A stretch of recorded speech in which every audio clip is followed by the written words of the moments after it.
काल आमदार संजय गायकवाड यांनी मला जी धमकी, अश्लील शिवीगाळ आणि शिवाजी महाराजांच्या संदर्भात सुद्धा एक शिवी दिली होती, त्या विरोधात आपण आज राजारामपुरी पोलीस स्टेशन येथे माझा तक्रार अर्ज मी आज दाखल केलेला आहे।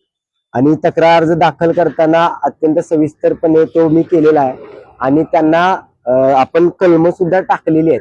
तर ती कलम टाकल्यामुळे त्यांनी आपल्याला असं सांगितलंय की ते त्यांच्या लीगल टीमशी बोलतील।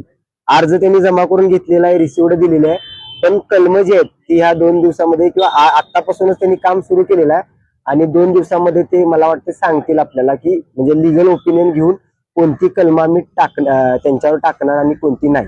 त्यामुळे आपल्याला उद्यापर्यंत मला वाटतं स्पष्ट होईल।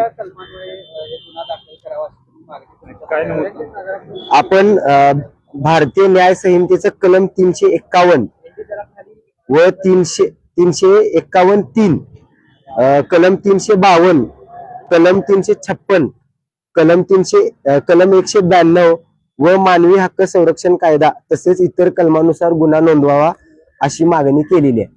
आता उद्यापर्यंत हे स्पष्ट होईल ते किती कलम हे करतात।